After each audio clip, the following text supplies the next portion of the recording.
हाँ कर दो भाई, पक्का ने तो चला लिया सी।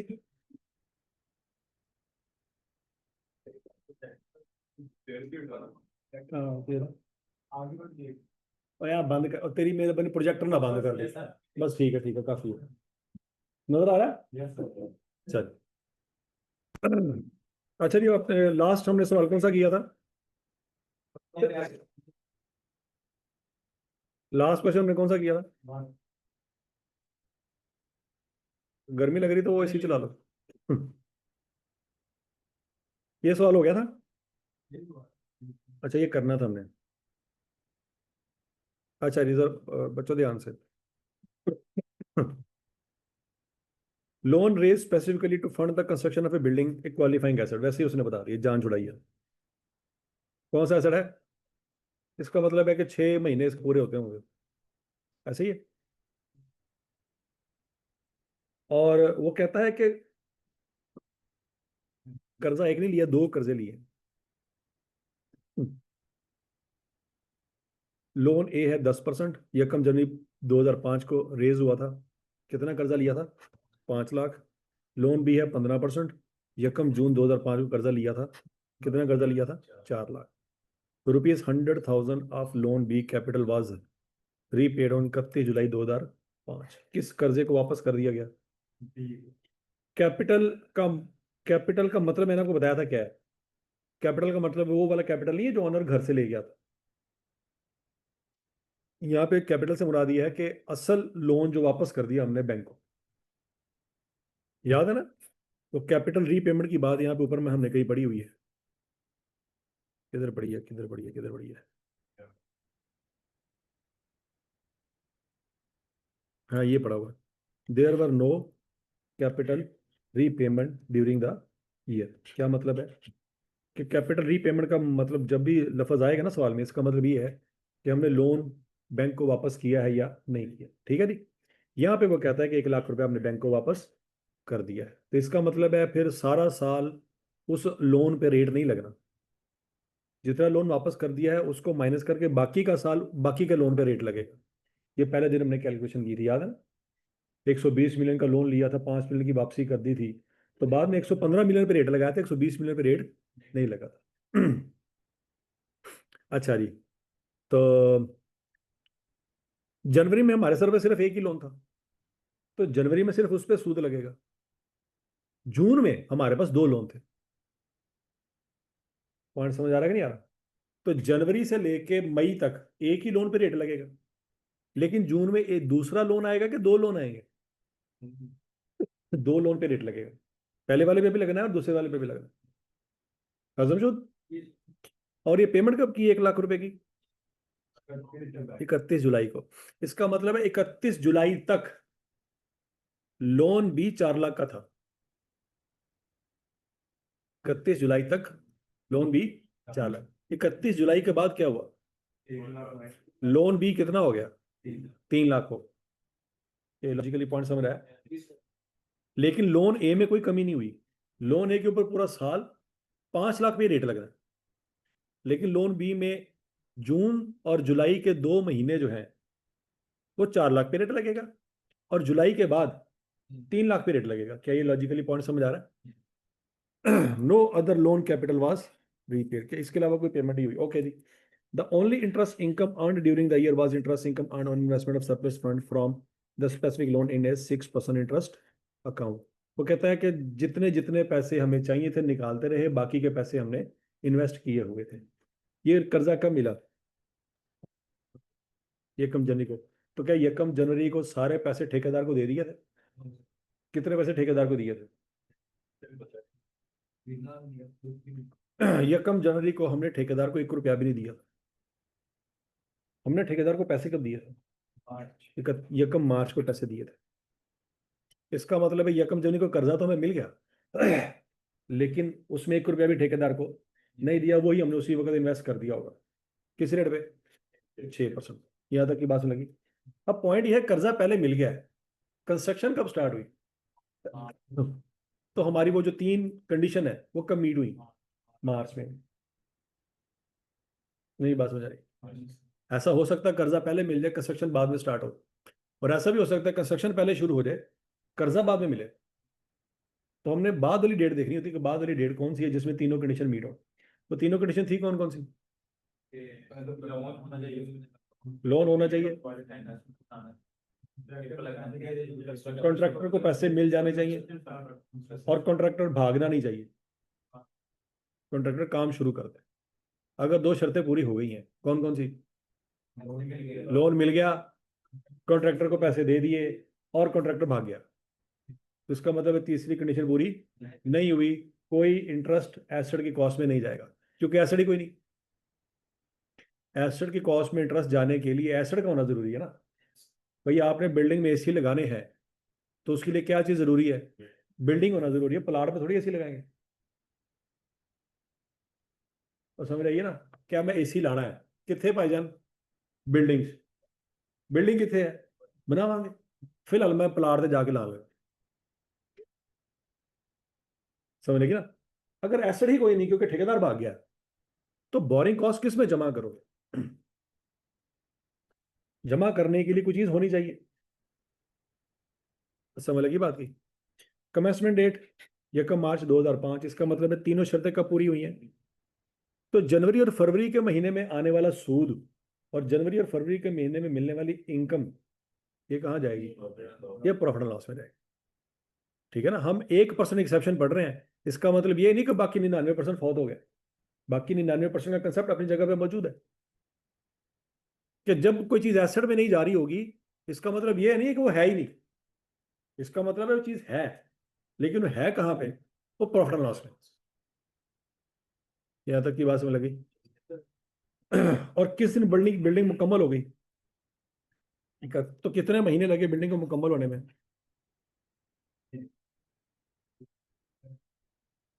कितने महीने? पूरे 6 महीने। इसीलिए उसने ऊपर सवाल में बता दिया है कि क्वालिफाइंग है सर।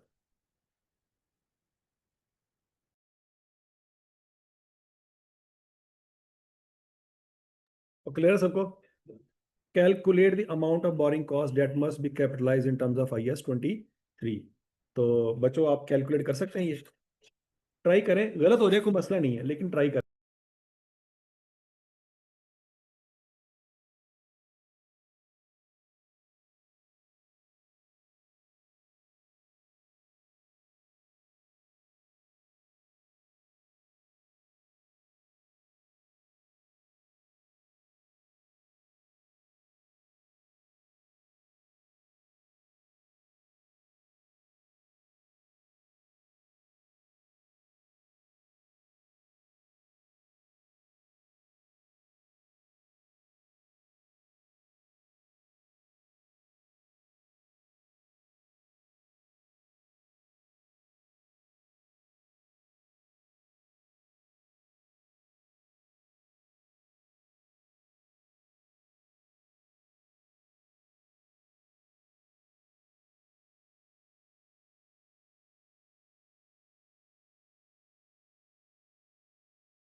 हाँ जी,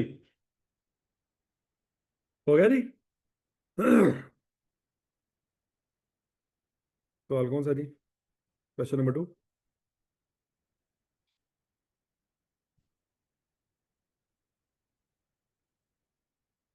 अच्छा जी, लोन ए के ऊपर बच्चों 5 लाख इंटू 10% इंटू 6/12। 6/12 क्यों आया? यह कब मार्च से लेके 31 अगस्त तक 6 महीने ही बनते, तो मैक्सिमम 6 महीने का सूद आ रहा है, ऐसे ही है ना? अच्छा, लोन बी के ऊपर 4 लाख इंटू 15% इंटू 2/12, ये 2/12 क्यों आया? 4 लाख पे 2 महीनों का सूद आना चाहिए, कौन कौन से? जून और जुलाई का। फिर जुलाई के बाद वो 4 लाख का लोन 4 लाख का नहीं रहा, कितने का हो गया था? 3 लाख का था। तो उसके ऊपर अगस्त के महीने के ऊपर 3 लाख पे सूद लगना चाहिए था, क्या ये बात समझ आइए?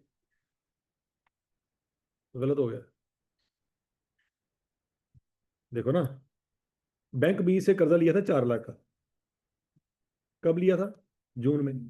लेकिन जुलाई में वापस कर दिया था कितना?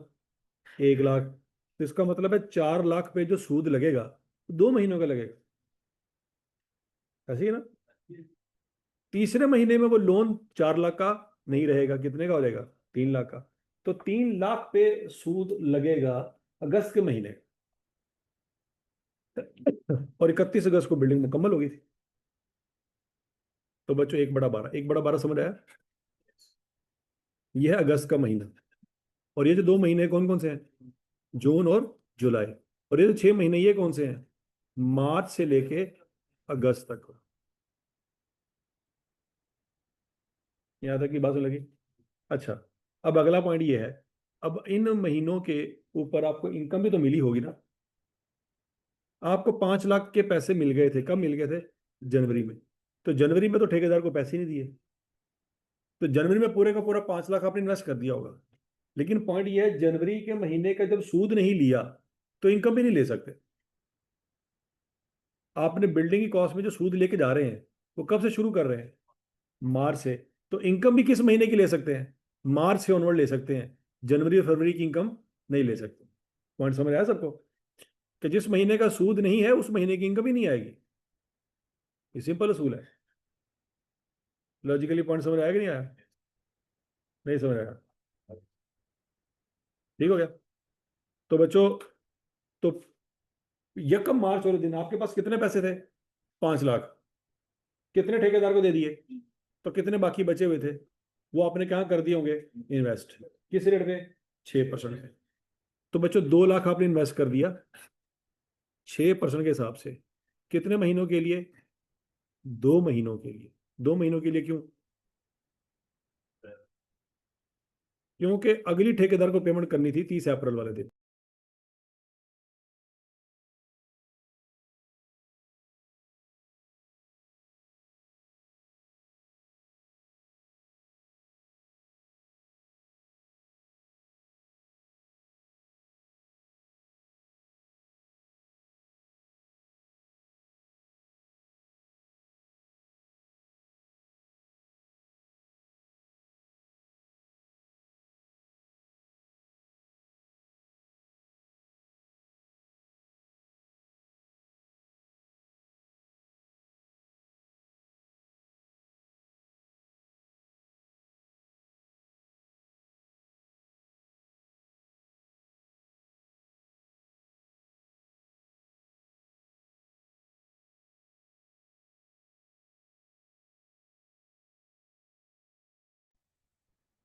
और समझ लगी बात की? तो इसका मतलब है कितने पैसे कितने महीने तक इन्वेस्ट रहे? 2 लाख रुपया 2 महीने तक इन्वेस्ट रहा। कौन कौन से 2 महीने? मार्च का और अप्रैल का।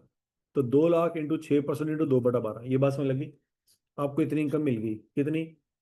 2,000 रुपया। फिर उसके बाद क्या हुआ? 30 अप्रैल वाले दिन ठेकेदार को लाख रुपया और निकाल के देना पड़ा। पीछे आपके सेविंग अकाउंट में कितने पैसे पड़े हुए हैं? 1 लाख रुपए। ऐसे ही ना? 1 लाख रुपया मई के महीने में आपका इन्वेस्टेड रहा कि नहीं रहा?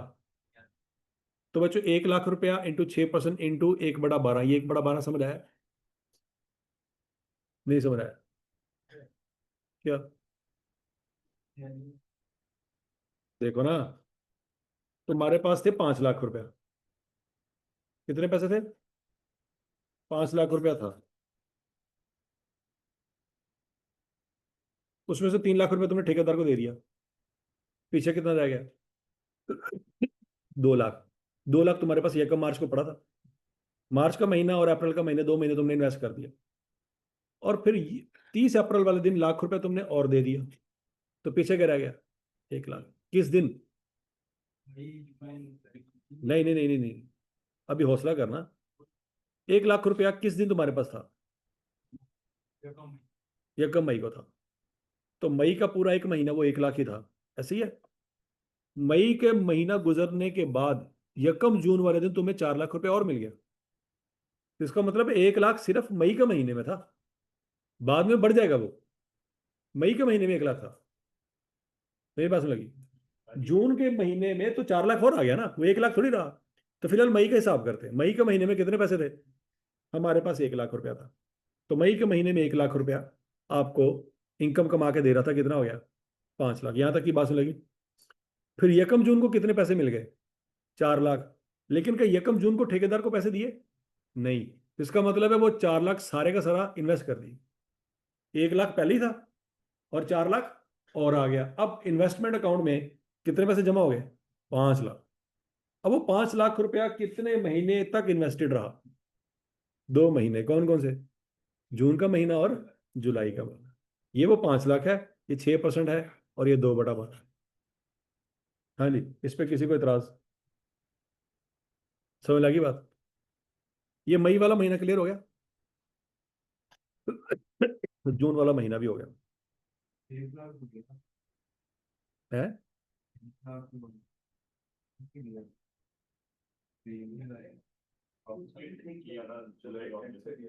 जुलाई में किया था ना, अभी तो जुलाई तक पहुंचे नहीं हम। पहले जुलाई तक तो पहुंचने दो। मई में तो वापस नहीं ना किया था। अभी हम कहाँ तक पहुंचे हैं? जुलाई तक पहुंचे। और वो वापस कब किया था? तो जुलाई के एंड में वापस किया था ना। हमारे पास कितने पैसे पड़े हुए थे? 5 लाख। कितने पैसे पड़े हुए थे? उसमें से 1 लाख रुपए हमने बैंक को दे दिया और 2,20,000 रुपये हमने ठेकेदार को दे दिया। अब हमारे पास कितने पैसे पड़े हुए हैं? 1,80,000 पड़े हुए हैं। तो अगस्त के महीने में हमारे पास 1,80,000 बचा हुआ था। Into 6% into 1/12। सोचो सोचो सोचो सोचो। समझ आ गई बात? तो बच्चों 900 रुपए की इनकम हमें अगस्त में हुई। तो 38,750 का सूद पड़ गया। और ये बाकी सारी इनकम हुई। तो नेट सूद जो हमारा बिल्डिंग की कॉस्ट में जाना है, वो कितना जाना है? 30,350 जाना है। इसमें कोई 1% भी मसला है तो बता दो।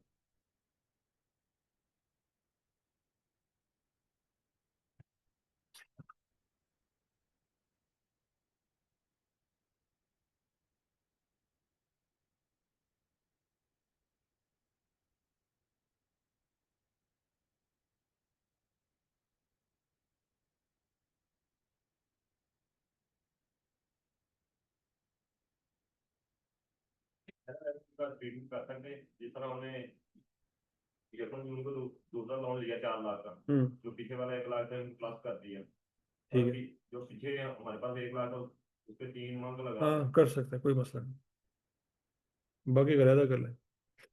लेकिन आंसर मैच नहीं कर रहा। तो डिफरेंस आ गया। आना नहीं चाहिए डिफरेंस। अगर लहदा लहदा करें तो आंसर सेम आना चाहिए।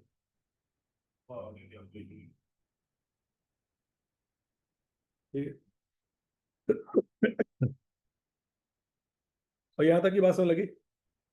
अच्छा जी। अब बच्चों, पार्ट ए क्लियर है? Calculate the amount of borrowing cost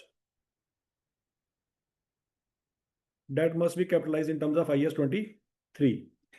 part B, calculate carrying amount of asset as at 31 December 2005 assuming that useful life is 5 years। Carrying amount निकाल सकते हैं बच्चों? जो पैसे ठेकेदार को दिए और जो सूद पड़ गया, उन दोनों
क्लियर जी यहां तक?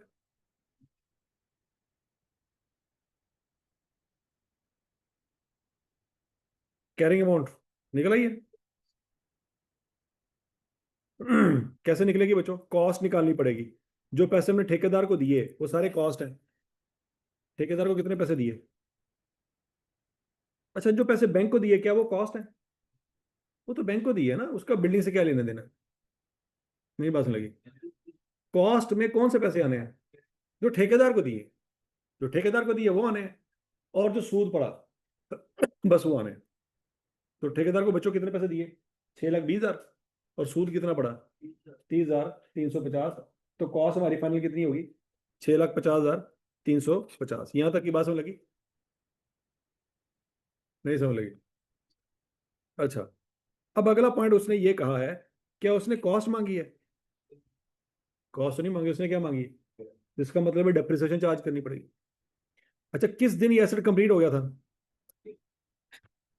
उसने नहीं बताया कि जिस दिन कंप्लीट हुआ था उस दिन अवेलेबल फॉर यूज भी था या 2-3 महीने लग गए थे।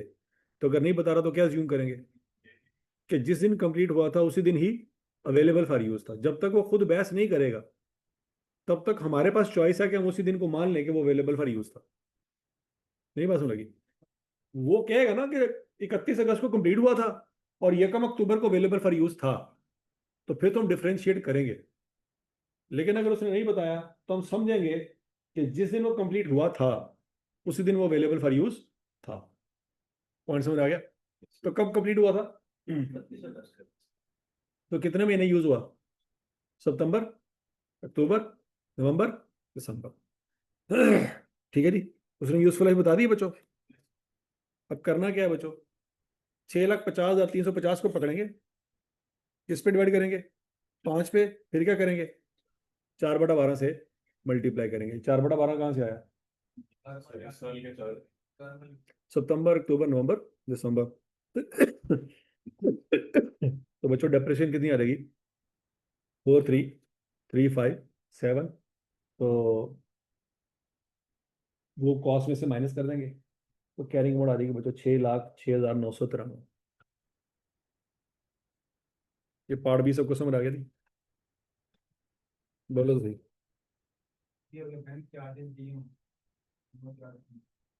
बैंक चार्जेस दिए हों और स्पेसिफिक लोन हो तो वो तो बोरिंग कॉस्ट ही है ना फिर। वो डायरेक्ट ही, क्योंकि बैंक चार्जेस का मतलब है वो पैसे बैंक ने काट लिए। जो पैसे बैंक ने पहले दिन ही काट लिए उस पर थोड़ी सूद देना हमने। वो डायरेक्ट ही कॉस्ट।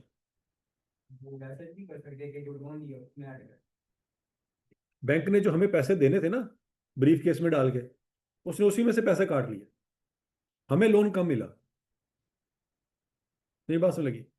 क्योंकि बैंक समझता है कि आज इन्हों को पैसे हैं ने, आज काट लो, बाद में इन्होंने काबू नहीं आना।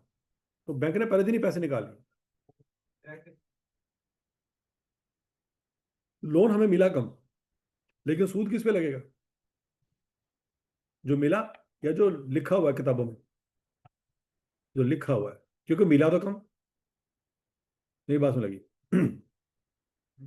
10 लाख रुपए का कर्जा फर्ज करो अप्रूव हुआ। वो 10 लाख रुपए उसने मैं ब्रीफ केस में डाल के दे दिया, हेलो भाईजान। लेकिन बाद में पता लगा ब्रीफ केस लाके जे बुए तो बाहर निकल गए या गए। उसने उसी वक्त रोका, बैठो चाय शाह पीने।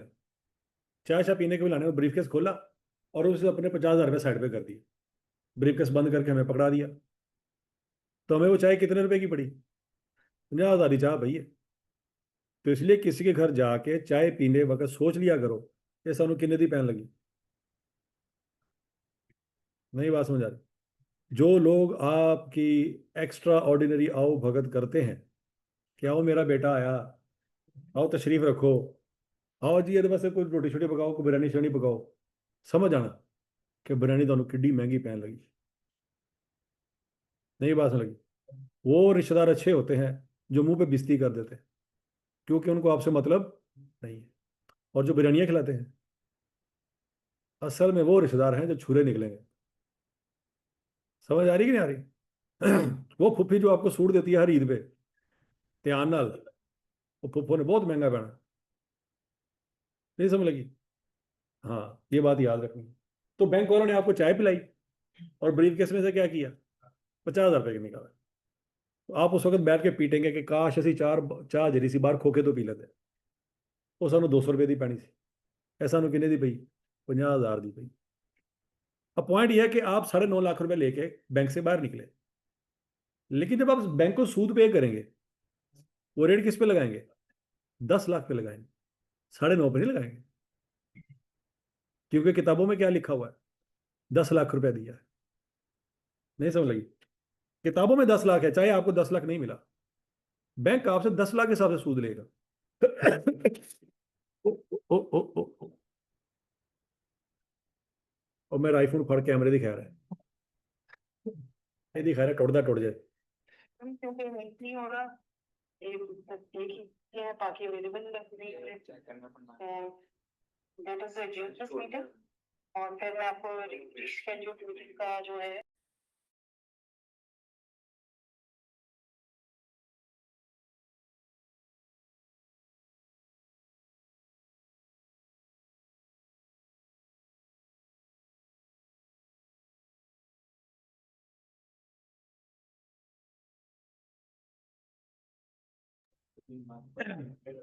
हैं, मोबाइल बच गया, बस आवाज ना चली जाती उन्होंने, वो कहते सानू बह के पता नहीं गाला कढ़न दे ने। अच्छा रिबरल, यहाँ तक की बात समझ लगी बच्चों।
अच्छा जी, अब बच्चों, अगर उन्होंने आपसे पैसे काट लिए क्योंकि बाद में आपने काबू नहीं आना था, लेकिन किताबों में 10 लाख रुपए का कर्जा है, ये बात याद रखनी है।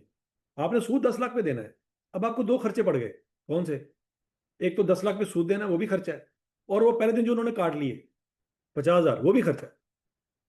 तो वो आपकी बिल्डिंग की बोरिंग कॉस्ट में दोनों आने हैं, सूद भी आना है और 50,000 भी आना है। वो 50,000 को हमने पढ़ा था, 2-3 नाम है, याद है कौन कौन से,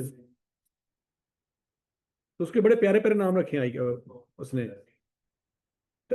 अरेंजमेंट फी, कि देखो यार इतनी दूर से कमरे से पैसे निकाल के लेके आए हैं, आपको पता कितना मतलब जान जोखों का काम है, गोडे गिडे रहे थे इतना पैसा लेके आना, कभी जिंदगी में इकट्ठे पैसे देखे, हमारा तो बीपी लो हो जाते इतने पैसे देके। तो लिहाजा बीपी को मेंटेन करने के लिए ना 50,000 रुपए की बोतल लगेगी। तो ब्रीफ केस में उन्होंने 50,000। दूसरा नाम क्या है, लोन प्रोसेसिंग चार्जेस, कि आपके डॉक्यूमेंट को कंप्लीट किया हमने, बोले 50,000 रुपए दो। या तीसरा, हमने आपके साथ कमिटमेंट की है कि आपको कर्जा जरूर मिलेगा, तो दे पैसे। ठीक है जी। तो सात अल्फाज में ये वो चाय पानी है, ये क्या है, चाय पानी को कहते नहीं चाय पानी दो, थोड़ा कर्जा कम होने कम करा रहे हैं। तो बच्चों फिर कंपनियों को कर्जा लेने के लिए चाय पानी पिलाना पड़ता है, अदरवाइज कर्जा नहीं मिलता। इसका मतलब ये नहीं है कि वो जो पैसे आपको एक्चुअल में मिले जो कि कम थे, सूद उस पर लगेगा, सूद उस पर नहीं लगेगा। बैंक के जो डॉक्यूमेंट पे लिखा हुआ ना 10 लाख रुपए देता है सीना, सूद 10 लाख पे ही लगेगा। यहां तक की बात समझ लगी नहीं, तो बोलो तो सही।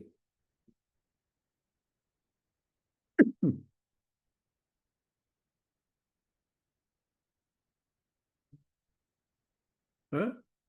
हाँ, हम 2 बिल्डिंग बना रहे हैं, 3 बना रहे हैं, ठीक है, तो हम 10 बैंकों से लोन ले सकते हैं, वो अलग-अलग है। हर किसी का अलग अलग आएगा। ठीक है, नॉर्मली कंपनियों ने 10-10 बैंकों से कर्जा लिया होता है, ऐसा नहीं कि एक ही बैंक से कर्जा लिया होता है। 10-10 बैंकों से कर्जे लिए होते हैं, 10-10 बैंक उसकी लिस्ट में आ रहे होते हैं कि फलां बैंक से इतना लिया, फलां से इतना लिया, फलां से इतना लिया, और हर बैंक को पता होता है कि इसके ऊपर बाकी बैंकों का कर्जा कितना है। ऐसा नहीं है कि बैंकों को पता नहीं कि बाकियों को कितने कर्जा रह गया है, उन सबको सबका पता है। ये बात याद रखनी है। अच्छा, अब है जी अगला point, general boring. General boring का कंसेप्ट ये है कि आपने कर्जा लिया हुआ था पिछले साल, और जब कर्जा लिया था तो बैंक को नहीं बताया था कि कर्जा बिल्डिंग बनाने के लिए ले रहे हैं, बिल्डिंग बनाने का ख्याल इस साल आया, लेकिन कर्जा तो आपने ऑलरेडी ले चुके थे। उस कर्जे में से कुछ पैसे बिल्डिंग में लगा रहे हैं। तो कर्जा लिया था पिछले साल, तो पिछले साल का सूद भी बिल्डिंग की कॉस्ट में शामिल करेंगे? नहीं। पॉइंट समझ आ गया कि नहीं आ गया? कर्जा लिया था पिछले साल सूद पे किया है, लेकिन वो बिल्डिंग कॉस्ट में नहीं जाएगा। क्यों? क्योंकि बिल्डिंग तो बनानी शुरू की है इस साल में, पहली बात। दूसरी बात, क्या वो सारा कर्जा बिल्डिंग में लगा दिया? क्या पिछले साल से जो पैसे लिए थे उसमें अभी तक 1 रुपया भी इस्तेमाल नहीं किया? ऐसा तो नहीं होगा ना। आपने बहुत सारे खर्चे कर दिए होंगे, कुछ पैसे बचे होंगे, वो पैसे निकाल के आपने बिल्डिंग पे लगा दिए होंगे। तो फिर पूरे लोन के ऊपर जो रेट लगेगा, पूरे लोन के ऊपर जो रेट लग के सूद निकलेगा, वो सारा सूद बिल्डिंग में जाएगा?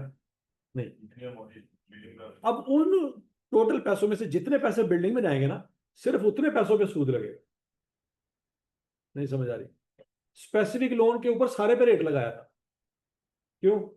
बिल्डिंग क्योंकि वो था ही बिल्डिंग के लिए, लेकिन जनरल लोन पे सिर्फ उतने पैसों में सूद लगेगा जितने पैसे बिल्डिंग के लिए इस्तेमाल हुए। फिर इसका मतलब है वो जिस दिन इस्तेमाल हुए उस दिन से लगेगा। जिस दिन उन पैसों में से पैसे निकाल के ठेकेदार को दिए, उस दिन से मीटर चालू होगा। जबकि स्पेसिफिक बोरिंग में ऐसा नहीं है। स्पेसिफिक बोरिंग में ऐसा था कि कर्जा मिला, तीनों कंडीशनें पूरी हुई, उस दिन से मीटर चालू, चाहे ठेकेदार को पैसे दिए हैं चाहे नहीं दिए, टोटल लोन पे रेट लगेगा। ऐसे ही है ना? लेकिन जनरल बोरिंग में ऐसा नहीं है, टोटल लोन पे रेट नहीं लगेगा। किस पे लगेगा? जो एक्चुअल में पैसे दिए। यहां तक की बात समझ आ रही? अब एग्जांपल देखते हैं बच्चों, कि आपने फर्ज करो आपने एमसीबी बैंक से 20 मिलियन का कर्जा लिया था। कितना कर्जा लिया था? और रेट क्या तय हुआ था? 12%। लेकिन बैंक से लेते वक्त उसको बताया नहीं था कि हमने बिल्डिंग बनानी। आपने 20 मिलियन का कर्जा ले लिया कि कारोबार के लिए चाहिए। बैंक ने कहा ठीक है जी 20 मिलियन पकड़ो। उस 20 मिलियन से हमने 5 मिलियन निकाल के लोगों के सैलरियां वगैरह पे कर दी। क्या पे कर दी? 2 मिलियन की हमने गाड़ी ले ली। कितने यूज हो गए? 7 मिलियन यूज हो गए।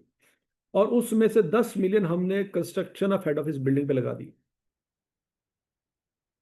अब सवाल यह है, हेड ऑफिस बिल्डिंग हमारे लिए क्या है? Qualifying asset. तो क्वालिफाइंग एसेट के ऊपर हमने उस कर्जे में से कितने पैसे निकाले? 10 मिलियन। तो इसका मतलब है इस बिल्डिंग में सूद जाएगा तो सही, जाएगा कि नहीं जाएगा? लेकिन क्या 20 मिलियन का 12% जाएगा? नहीं। 10 मिलियन का 12% जाएगा। क्या पिछले साल का और अगले साल का सारे सालों का जाएगा? नहीं। जब बिल्डिंग बनानी शुरू की उस दिन से जाएगा। क्या हमेशा जाता रहेगा? नहीं। जब बिल्डिंग मुकम्मल हो जाएगी उस दिन रुक जाएगा। सिनेरियो समझ आ रहा है कि नहीं आ रहा? In such a case, all interest incurred on the loan is not related to this qualifying asset। ये बात समझ लगी कि 20 मिलियन का 12% जो सूद बनता है, 12 दूना 24, इसका मतलब है 2.4 मिलियन का सूद बनता है टोटल। 20 मिलियन के ऊपर टोटल सूद पूरे साल का कितना बनता है? 2.4 मिलियन। तो 2.4 मिलियन का सूद बिल्डिंग की कॉस्ट में नहीं जाएगा। अगला point, in case of general borrowing, amount of borrowing cost to be capitalise is calculated as follow. इसका फार्मूला ऊपर वाले फार्मूले से डिफरेंट है। Expenditure on qualifying asset 10 million, capitalisation rate 12% into time period, फर्ज करो 6 महीने। तो इस तरह से निकलेगा कितने पैसे लगाए, रेट क्या था, और कितने टाइम के लिए लगाए।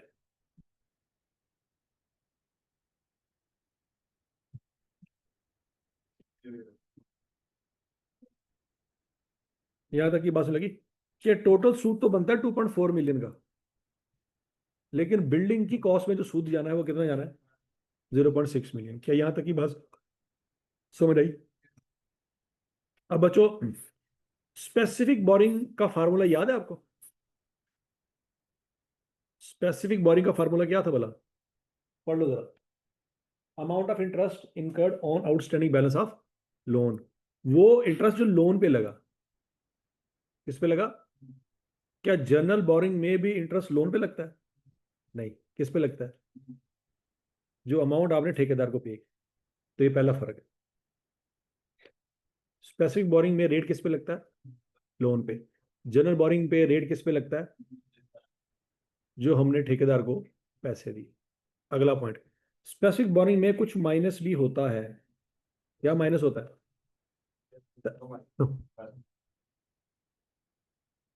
स्पेसिफिक बोरिंग में कुछ माइनस भी होता है। अब जनरल बोरिंग में बच्चों कुछ भी माइनस नहीं होता। क्यों नहीं होता? सोचने वाली बात है। कोई पैसा फ्री है जो ये 10 मिलियन पे 12% 6/12 करके हमने आंसर निकाल लिया, ये सीधा जाएगा बिल्डिंग की कॉस्ट में। इसमें वो इंटरेस्ट इनकम वाला सिनेरियो माइनस क्यों नहीं हुआ? इंटरेस्ट इनकम यहाँ पे माइनस क्यों नहीं हो रही? जनरल है, स्पेसिफिक होता तो मैं बस यहाँ पे देखो ना, 3 मिलियन बचा हुआ है ना। फर्ज करो वो 10% पे आपने कहीं इन्वेस्ट किया हुआ है, तो वो जो 10% इन्वेस्ट किया हुआ है उससे जो इनकम आ रही है वो यहाँ से माइनस क्यों नहीं हो रही?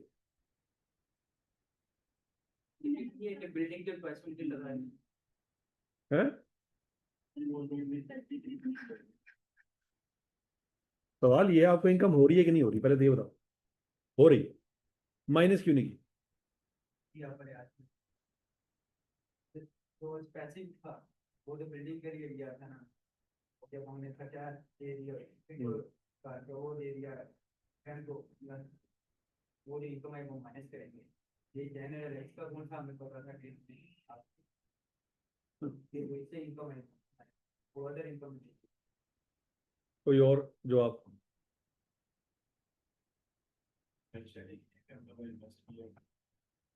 नहीं, मैं बता रहा हूँ ना, मैं ये मेंशन है कि 3 मिलियन इन्वेस्ट की।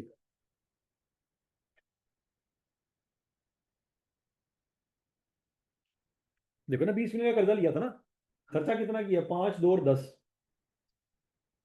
कुछ ना कुछ पैसे तो बचे हुए हैं ना।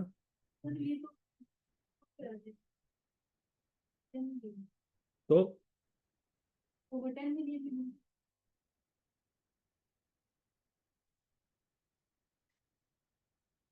बिल्डिंग कॉस्ट में क्या? क्यों? बिल्डिंग में क्या? हाँ।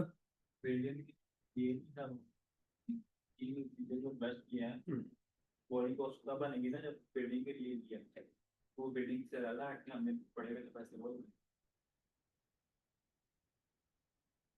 हाँ जी, तुसी दो कुछ चंगा जिहा जवाब दे दो यार, अभी तक मजा नहीं आया।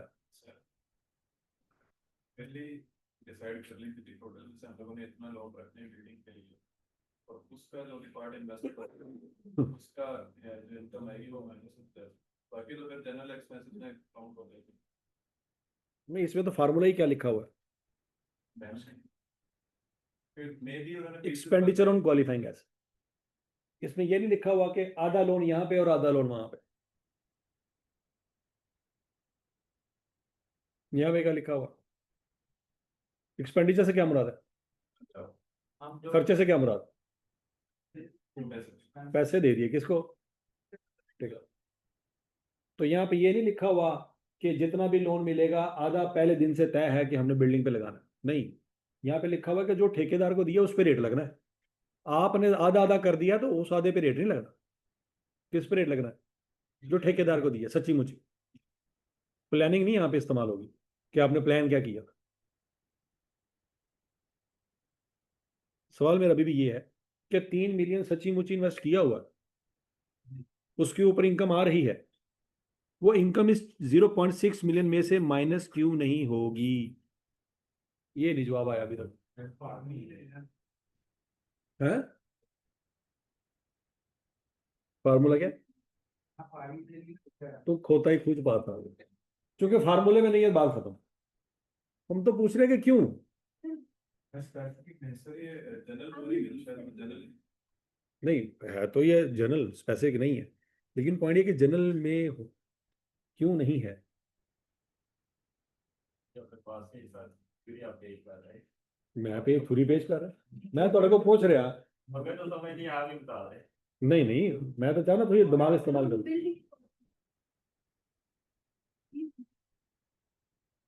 हाँ, ये जवाब है कि ये जो 3 मिलियन है, ये इस 20 मिलियन का हिस्सा है। ये 3 मिलियन इस 10 मिलियन का हिस्सा नहीं है। वो जो 3 मिलियन है वो 10 मिलियन के अलावा है। सोचो जरा, हमने सूद ही कौन सा लिया है? हमने सूद ही कौन सा लिया है? उन पैसों का जो ठेकेदार को दे दिए।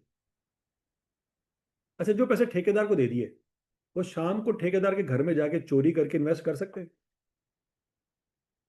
वाह, हो सकता है। देखिए, ये फार्मूला बना देंगे शाम तक, ये माइनस कर देंगे इंटरेस्ट इनकम। पॉइंट ये है कि जिन पैसों का सूद आपने लिया है, अगर उन पैसों में से कुछ पैसे इन्वेस्ट किए हैं तो उसकी इनकम माइनस हो सकती है। सोचो जरा, स्पेसिफिक बोरिंग के बारे में सोचो। स्पेसिफिक बोरिंग में ये जो इनकम है बच्चों, मैंने जो 2000 ये 500 5000 9000 900 माइनस की थी, ये इसलिए माइनस की थी कि ऊपर पूरा पूरा लोन लिया हुआ। ये जो पैसे इन्वेस्ट हुए पड़े हैं ना, ये इस लोन में से निकल के पैसे इन्वेस्ट हुए पड़े। अगर इन लोन के अलावा कोई पैसे इन्वेस्ट किए होते, उससे इनकम आ रही होती, तो यहां पे माइनस ना होती। इन पैसों का सूद ऊपर पड़ रहा है हमें कि नहीं पड़ रहा? पड़ रहा है। तो अगर उन्हीं पैसों का जिनका सूद आपको पड़ रहा है, उन्हीं पैसों से अगर आपको इनकम आ रही है, तो क्या कर सकते हैं? माइनस कर सकते हैं। ये जो 3 मिलियन यहाँ पे एग्जांपल आ रही है, किधर गई?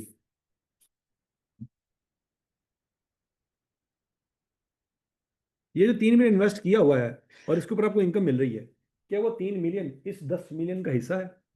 नहीं, वो 3 मिलियन तो उस 20 मिलियन का हिस्सा है, जिसमें 10 मिलियन सेपरेट है और 3 मिलियन सेपरेट है। लॉजिक समझ रहेगी नहीं? Matching concept. इस 10 मिलियन में से अगर 3 मिलियन आपने इन्वेस्ट किया होता तो माइनस होता, लेकिन पॉइंट ये 10 मिलियन में से 3 मिलियन आप इन्वेस्ट कर ही नहीं सकते। क्यों नहीं कर सकते? क्योंकि वो किसको दे दिया? अब ठेकेदार के घर में डाका थोड़ी मारेंगे रात को जाके कि भाईजान आपको 10 मिलियन दिया था, किधर रखा है? कार। मतलब जो हमने 10 मिलियन स्पेसिफिक कर लिया कि मीटिंग बुला ली, स्पेसिफिक नहीं कर लिया, दे दिया है। ये क्या लिखा हुआ है? हाँ, क्या लिखा हुआ है? एक्सपेंस का मतलब ये दे चुके हैं, ठेकेदार को दे दिए। अब ठेकेदार को दे दिए, ठेकेदार ले गया घर। अब ठेकेदार अगर उसको कहीं इन्वेस्ट कर दे और उसके ऊपर इनकम कमा ले, तो क्या वो इनकम यहां पे हम माइनस कर दें? वो हमारी इनकम है? नहीं। वो किसकी इनकम है? ठेकेदार की, हमारी इनकम नहीं। मैं ये कर सकते कि ठेकेदार के घर जाके छापा मारे, वही 10 मिलियन निकालें और हम कहीं इन्वेस्ट कर दें, वहां से इंटरेस्ट इनकम है, यहाँ से माइनस करें, और साल के अंत में ठेकेदार को बता दें, यार तेरा 10 मिलियन जरा डकैती हुई थी ना, वो ऐसी की थी सी। एला फाड़। कैसा हो सकता है? नहीं, नहीं बात समझ आ रही। क्योंकि अगर ठेकेदार के साथ आपने ये बात करनी है ना, तो आखिरी दिन वो बिल्डिंग में बम रख के निकल जाएगा। उन्होंने कहा तुसी मेरे नाल इंज कीता ना, हुण मैं भी तुहाडे नाल इंज कर, कि मैंने 10 मिलियन दे के रात को डकैती मार के तुसी वापस ले ले पैसे। मैं सारा साल डिप्रेशन दे विच, यार मैं पैसे भी फड़ लेने, काम भी करना है, तो पैसे भी कोई नहीं। नहीं समझ आ रही बात? तो ठेकेदार कहेगा पुत्र मैं लोगों को कर्जा चुक चुक के बिल्डिंग बनाई सी, क्योंकि ਤੁਹਾਡੇ ਨਾਲ कमिटमेंट की थी। मेरे घर डकैती मैंने पता ही नहीं चला, हूँ तो मैंने पता लग गया तुसी डकैती की थी। तो आप कहेंगे यार वो तो इसलिए की थी ना कि वो इंटरेस्ट इनकम माइनस करनी थी। मैं कहता पुत्र हूँ मैं करदा माइनस, हूँ मैं रखांगे थी बेसमेंट 'ਚ बम। दोबारा बार बंद करते हैं जल्दी। क्यों? अच्छा, वो बम रखा तो पहले दसेगा, तुसी डकैती मारो तो पहले दसेगा ही साढ़े साढ़े संजय से बताता नाम नहीं। वही तो मैं कह रहा, और मैं रखा सी बम, फिलहाल तो बाद दसेगा। नहीं बात सुनेगी। तो जो पैसे आपने ठेकेदार को दे दिए वो आप इन्वेस्ट नहीं कर सकते। स्पेसिफिक बोरिंग में जिस चीज पे आप कर्ज इंटरेस्ट एक्सपेंस ले रहे हो ना, वो आप इन्वेस्ट कर सकते हैं क्योंकि पैसे आपके पास ही पड़े हैं। ये पैसे तो आपने ठेकेदार को दे दिए, इसको आप इन्वेस्ट नहीं कर सकते, इसलिए यहाँ पे इंटरेस्ट इनकम माइनस नहीं होगा। और वो पैसे जो आपने इन्वेस्ट किए हुए हैं वो इन 10 मिलियन के अलावा हैं, तो उसकी इनकम यहाँ पे माइनस हो नहीं सकती। पॉइंट समझ आया? Yes.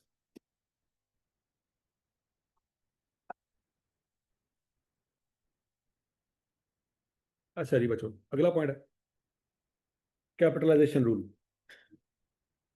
If there is only one general loan then its rate is called as capitalisation rate.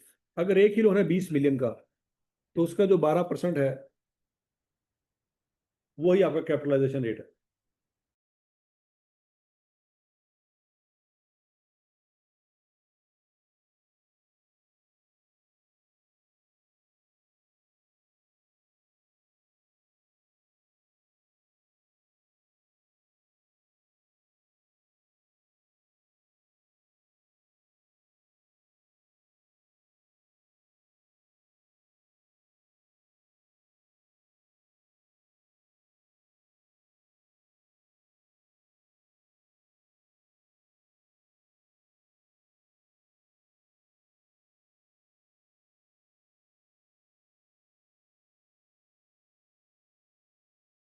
तो लगी बच्चों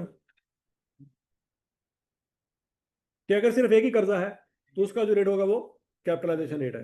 लेकिन अगर ज्यादा कर्जे हैं जो कि नॉर्मल हालात में होते हैं, एक एक कंपनी ने 10-10 बैंकों से कर्जा लिया होता है, बात में लगी है?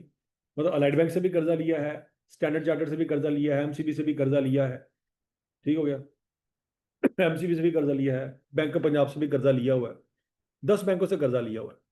अब जब ठेकेदार को पैसे देंगे तो वो देखेंगे पहले कि ये कौन से पैसे हैं, ये बैंक ऑफ पंजाब वाले हैं या एमसीबी वाले हैं, हमें तो नहीं पता चलेगा ना, बोलो तो सही। अब वो सारे पैसे रले मिले से, जब वो सारे पैसे रले मिले से हैं जो हमने ठेकेदार को देने हैं, इसका मतलब है सूद भी किसी खास बैंक का नहीं लगा सकते, तो रेट भी फिर क्या होना चाहिए, रला मिला सा होना चाहिए। तो उसको रला मिला से क्या मुराद है, उसका हमें एवरेज निकालना पड़ेगा। क्या निकालना पड़ेगा? एवरेज निकालना पड़ेगा। और एवरेज का फार्मूला है बच्चों, आपने क्यूएम में पढ़ा हुआ है, अगर आपको याद हो,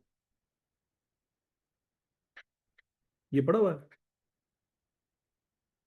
weighted mean, chapter number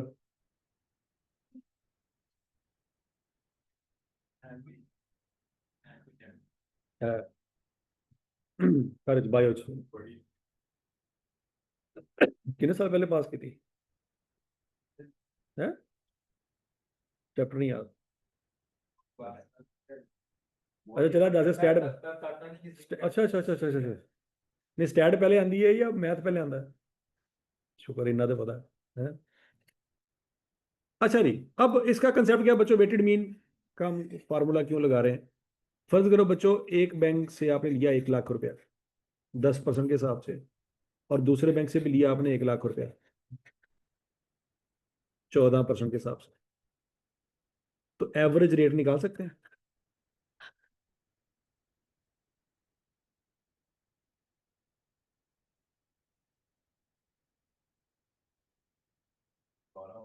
average rate simple क्या आ जाएगा बच्चों, 12% आ जाएगा। यहां तक की बात सुन लगी?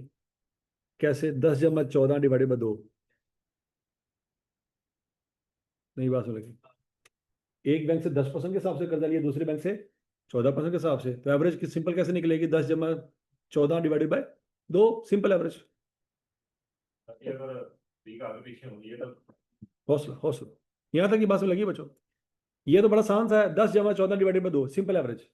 स्यापा उस वक्त पड़ेगा जब आपने एक बैंक से तो लाख रुपए लिया हो, लेकिन दूसरे बैंक से कितना लिया हो, 2 लाख। अब 12% नहीं आना चाहिए।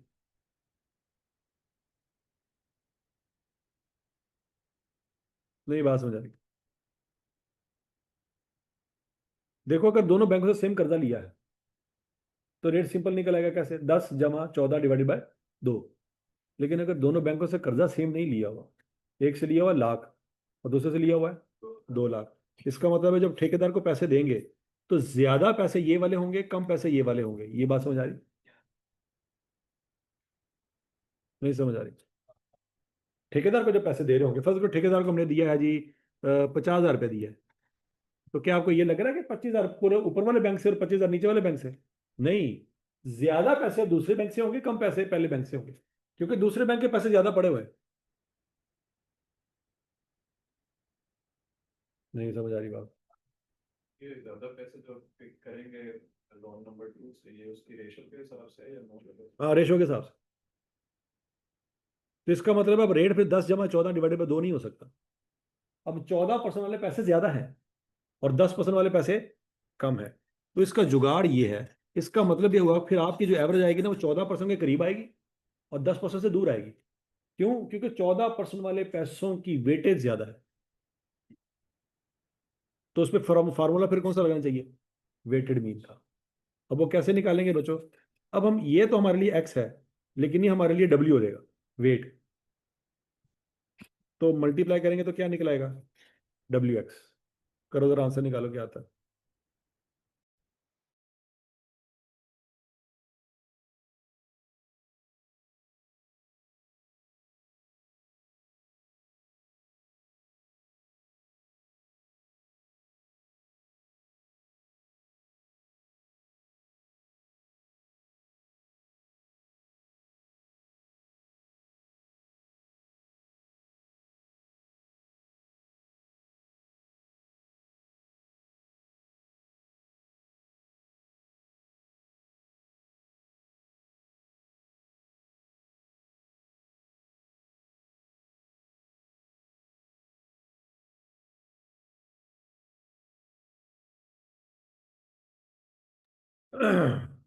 हाँ जी, लाख का लेंगे 10% क्या आंसर आ रहेगा बच्चों? 10,000। 2 लाख का लेंगे 14%, क्या आंसर आ रहेगा? 28,000। टोटल करेंगे तो क्या आ जाएगा? 38,000। और total loan 3 lakh. 38,000 ÷ 3 lakh, multiply by 100, क्या आंसर आएगा? 12 पॉइंट। अब बच्चों देख लो, आंसर आपका 14% के करीब है और 10% से दूर है। समझ आई बात की? अगर एग्जैक्ट सेंटर होता तो यहाँ पे 10% है और यहाँ पे 14% है, और सेंटर क्या बनता है? 12%। ये उस वक्त है जब दोनों कर्जे सेम हो। लेकिन अगर दोनों कर्जे सेम नहीं है, जिसका कर्जा ज्यादा होगा उसकी तरफ आपका रेट झुक जाएगा। तो आपका रेट क्या आ रहा है बच्चों? 12.67%। अच्छा, अगर ऐसा होता कि नीचे वाला कर्जा 1 लाख ही होता, ऊपर वाला कर्जा 2 लाख होता, तो अब आपका रेट 10 के करीब आएगा। करके देख लो।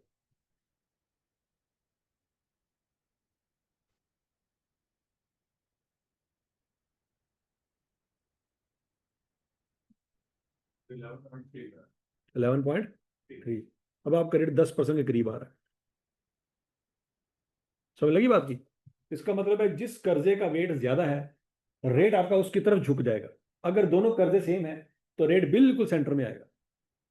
ये है कंसेप्ट वेटेड मीन, कि जिसका वेट ज्यादा है मीन उसकी तरफ झुक जाएगा।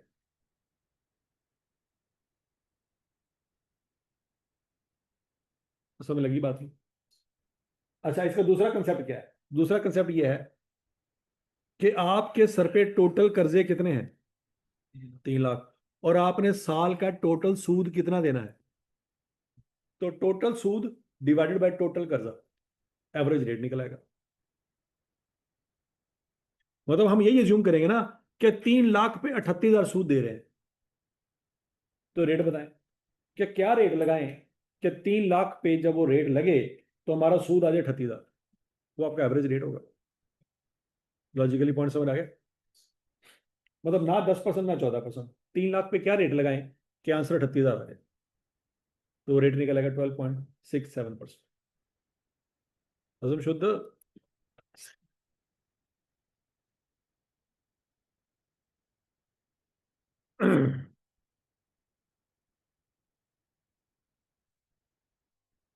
बस ये सवाल सबको समझ आ गया?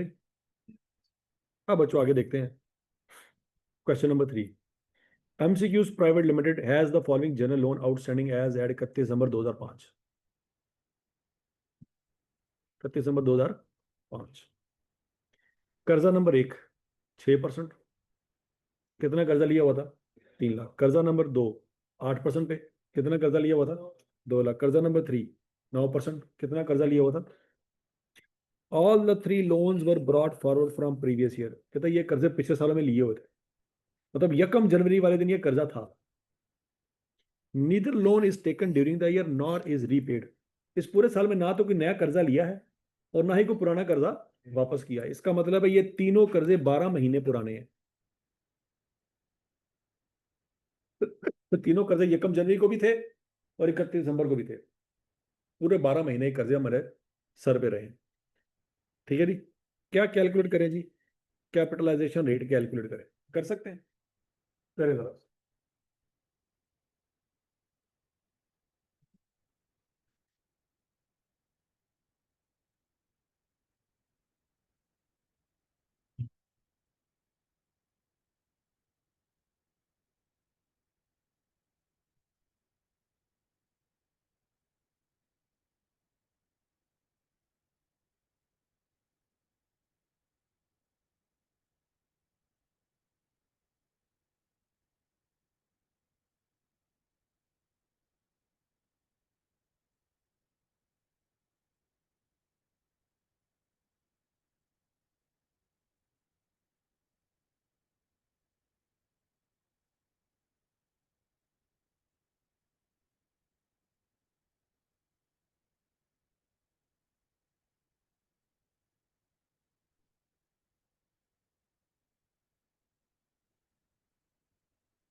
हो गया जी? क्या आंसर है? 7 पॉइंट कैसे?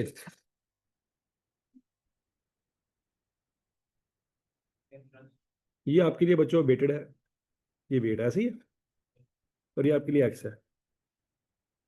मल्टीप्लाई करेंगे तो WX आ रहेगा। 3 lakh into 6%, 18,000। 2 lakh into 8%, 16,000। 13,500। Total 47,500। Total loan 6,50,000। ये बात समझ लगी? टोटल कर्जा कितना है? 6.5 लाख। टोटल सूद कितना है? अब हमने ये ज्यूम करना है कि अगर एक बैंक से 6.5 लाख रुपए कर्जा लिया है और उसी बैंक को 47,500 सूद देना है, तो बैंक किस रेट पे हमें ये कर्जा दे रहा है? यही हमारा वेटेड मीन होगा, यही हमारा रेट होगा। लॉजिक समझ आई बच्चों?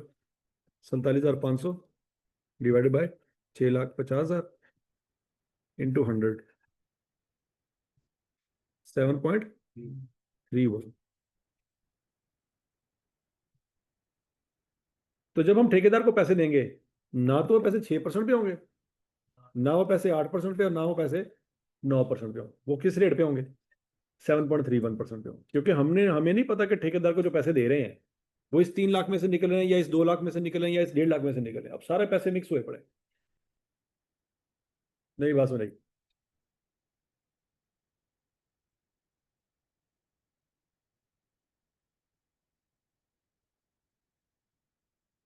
ठीक है। अच्छा, अब हुआ क्या? The company spend the following amount on construction of an asset. 31 जनवरी को ठेकेदार को हमने कितने पैसे दिए? अब बच्चों उन पैसों पे रेट लगना है जो ठेकेदार को दिए, लोन पे रेट नहीं लगना। जनरल बोरिंग का कंसेप्ट यही है ना। फार्मूला क्या है? फार्मूला क्या लिखा हुआ? एक्सपेंडिचर ऑन क्वालिफाइंग एसेट, जो पैसा सच्ची मुच्ची ठेकेदार को दिए, इनटू इनटू जिस दिन से दिए उस दिन से मीटर चालू होगा। उस दिन से नहीं होगा जिस दिन से कर्जा लिया। कर्जा तो पिछले सालों में लिया था। यहां तक की बात लगी? तो बच्चों अब अगला पॉइंट, ये 17,000 कब दिया है? 31 जनवरी को। इसके साथ लगेंगे 7.31%, ऐसी है। किस दिन तक बिल्डिंग बनती रही? 31/12/2005 तक। इसका मतलब है ये सारा साल बिल्डिंग बनती रही और अभी भी मुकम्मल नहीं हुई। कैसे पता लगा? Not yet substantially complete. साल खत्म हो गया, बिल्डिंग मुकम्मल। तो बिल्डिंग इसका मतलब अगले साल में मुकम्मल होगी। तो इसका मतलब ये भी है कि अगले साल भी सूद पड़ेगा। इससे पहले तो हमने तमाम सवाल ऐसे देखे हैं जिसमें बिल्डिंग इसी साल शुरू हुई, इसी साल मुकम्मल होगी। लेकिन ये बिल्डिंग वो है जो शुरू तो इस साल हुई है लेकिन मुकम्मल इस साल में। इसका हरगिज़ मतलब ये नहीं है कि साल खत्म हो गया तो सूद खत्म हो गया। क्या हमने ये पढ़ा है कि जब साल खत्म हो गया तो सूद खत्म होगा? हमने क्या पढ़ा है? जब बिल्डिंग मुकम्मल होगी तो सूद खत्म होगा। तो बिल्डिंग अगर मुकम्मल होते होते बीच में साल खत्म हो जाए तो हो जाए। बिल्डिंग मुकम्मल नहीं हुई तो सूद अगले साल भी पड़ेगा।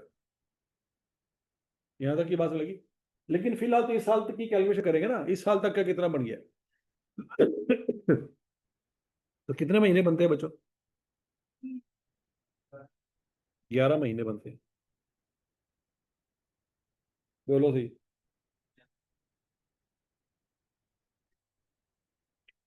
है।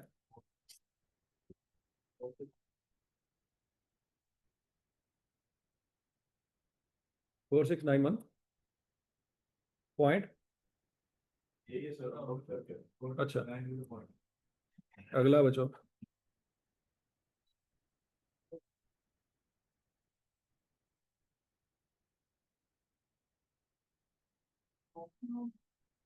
और भी ये नहीं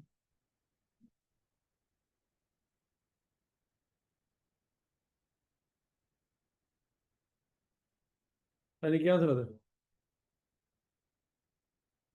है 4386। कितने महीने? 9/12। इसके ऊपर 1 महीना।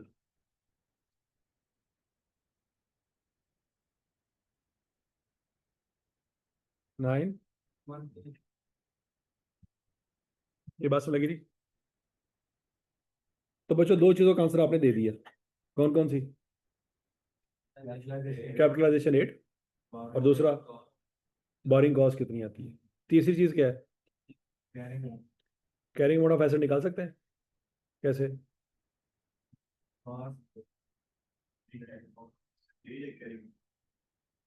913 कैरिंग अमाउंट।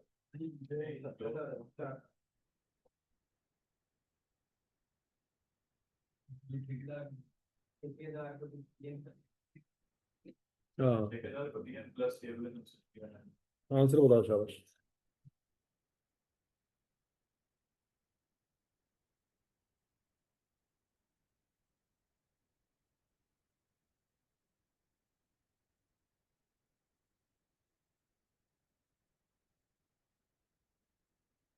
1,69,100 1,69,100 कैसे आया? ठेकेदार को जो पैसे दिए वो सारे और सूद, इस पर डेप्रिसिएशन नहीं आएगी? क्यों? बिल्डिंग ही नहीं बनी अभी तक, समझ लगिए। तो कैरिंग अमाउंट का फार्मूला तो ये होता है ना, कॉस्ट माइनस एक्यूमुलेटेड डेप्रिसिएशन। तो एक्यूमुलेटेड डेप्रिसिएशन कोई भी नहीं है, क्यों? क्योंकि बिल्डिंग अभी बनी नहीं। पार्ट डी, ये थोड़ा सा मुश्किल है लेकिन आप कर सकते हैं। Calculate the amount of borrowing cost to be charge to statement of comprehensive income as an expense during the year 31 दिसंबर 2005। वो कहता प्रॉफिट लॉस में जाओ कितना एक्सपेंस जाएगा, ये निकाल सकते हैं, ये ट्राई करें।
कैसे? 38,362 कैसे? माइनस देखो पूरा साल का सूद कितना है, बिल्डिंग में कितना जाना है, तो ये टोटल सूद है, बिल्डिंग में इतना जाना है तो बाकी कितना जाना है, बाकी प्रॉफिट लॉस में जाना है, सिंपल। नहीं समझे? देखो ना, 3 कर्जे थे जो सारा साल आपके सर पे रहे, तो 3 कर्जे ये हैं, तो सारे साल के 12 महीनों का सूद कितना है? 47,500। जिसमें से कितना सूद आप बिल्डिंग की कॉस्ट में लेके जा रहे हैं, तो 47,500 माइनस 9,138 करेंगे, तो जो बाकी का सूद होगा वो कहाँ जाएगा? प्रॉफिट लॉस में जाएगा, सिंपल। तो कितना जाएगा? 38,362। नहीं समझ रहे? क्लियर है जी? तो बच्चों ये क्वेश्चन नंबर 4 है, आपने घर जाकर ट्राई करना है, कर लोगे? बुक है ना आपके पास? चलो शाबाश।